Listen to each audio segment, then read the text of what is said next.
যেকোনো অনুষ্ঠান হোক, ছোট হোক বড় হোক, একটা নতুন ড্রেস না পরলে ভালোই লাগে না। সেটা শাড়ি হোক বা অন্য কোনো ড্রেস হোক। তো যাই হোক, কালকে ছিল সুমনের বার্থডে। তো বার্থডে উপলক্ষে আমাদের একটা ছোটোখাটো পার্টি অ্যারেঞ্জ করা হয়েছে। তো সেখানে যাওয়ার জন্য আমার একটা ড্রেস নেওয়ার ছিল। তো যাই হোক, সবার মোটামুটি ড্রেস কেনা কমপ্লিট হয়ে গেছে। তো আমারই বাকি ছিল, কাজের চাপের জন্য বের হওয়া হয়নি। শেষে টাইম হলো বার্থডের আগের দিন। তো আমরা রুবি থেকে ফার্স্ট অটো করে চলে এসেছিলাম কালীঘাট, যেহেতু আমরা মেট্রো করে এসপ্ল্যানেড পৌঁছাবো। তো এখানে সায়ন মেট্রো টিকিট কাটবে বলে লাইনে অলরেডি দাঁড়িয়ে গেছে। আর লাইনটা কত বড় ছিল দেখো, অলরেডি অনেক দেরি হয়ে গেছিলো। যাই হোক, লাইন দেওয়ার পর আমরা মেট্রোতে উঠবো বলে ওয়েট করছিলাম। আর ফাইনালি এখানে মেট্রো চলেও এসেছে। ট্রেনে করে যতটা না যেতে ভালো লাগে কোথাও, তার থেকে বেশি ভালো লাগে মেট্রোতে করে কোথাও যেতে। তো আমরা মেট্রোতে ওঠার পর আমরা চলে এসেছিলাম প্ল্যানেটে তেমন একটা ভিড় ছিল না, যেহেতু আমরা অনেক দিনের বেলা পৌঁছে গেছিলাম। আর যত সন্ধে হচ্ছে ততই ভিড় বেড়ে যাচ্ছিল। তো যাই হোক, এদিক ওদিক দেখার পর আমরা ডিসাইড করলাম যে আজকে আমরা ফার্স্ট যাব শ্যারাম মার্কেটে, যেহেতু স্পেশালি পার্টির জন্য আমি ড্রেস কিনতে চাইছিলাম। তো তার জন্য সুমন ডিসাইড করলো যে এখানে আসলেই সুন্দর সুন্দর ড্রেস পাওয়া যায়। তো যাই হোক, আমরা ভিতরে ঢুকে গেছি। আর এখানে না আসলে ভীষণ ভালো লাগে, কারণ এই জায়গাটা আমার ভীষণ পছন্দের।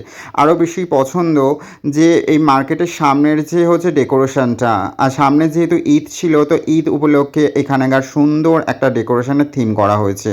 মানে এত সুন্দর লাগছিল। এখানে আমি দেখেছি যে কোনো অনুষ্ঠান পারপাসে যে কোনো সময়ে কোনো না কোনো একটা থিম তৈরি করে রাখা হয়, যেটা আমার দেখতে ভীষণ ভালো লাগে। আর যার জন্য আমি আসার পরেই ফার্স্ট এখানকার সুন্দর করে একটু ভিডিও ফটো তুলে নিই।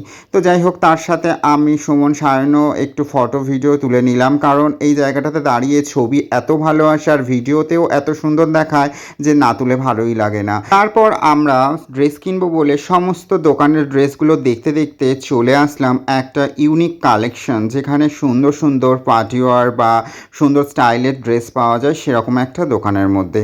ওদিকে আমার জন্য ড্রেস দেখতে ব্যস্ত, আর সেই ফাঁকে আমি একটা ব্যাগই সামনে রেখে একটু ফটো ভিডিও করে নিয়েছি। তো তারপর আমরা অনেক রকমের শর্ট ড্রেসগুলো দেখছিলাম, যেমন টপ, ওয়ান পিস, এই ধরনের কিছু কালেকশন। এখানকার ড্রেসের কালেকশনগুলো এতটা সুন্দর যে পছন্দ তোমার হয়েই যাবে। তো যাই হোক, আমরা একটা ড্রেস নিয়ে নিয়েছি, সেটা সারপ্রাইজ রইল, আর পরের ভিডিওতে তোমাদের অবশ্যই দেখাবো।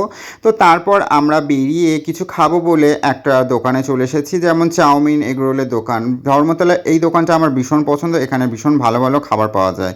তো যাই হোক, আমরা সবাই একটা করে চিকেন এগ রোল নিয়ে নেওয়া হয়েছিল। বেসিক্যালি আমার চাউমিনটা ভীষণ পছন্দ, বাট আজকের ওদের পছন্দের আমি নিয়ে নিয়েছিলাম রোল। তো রোলটা ভীষণ টেস্টি আর খুবই সুন্দরই ছিল।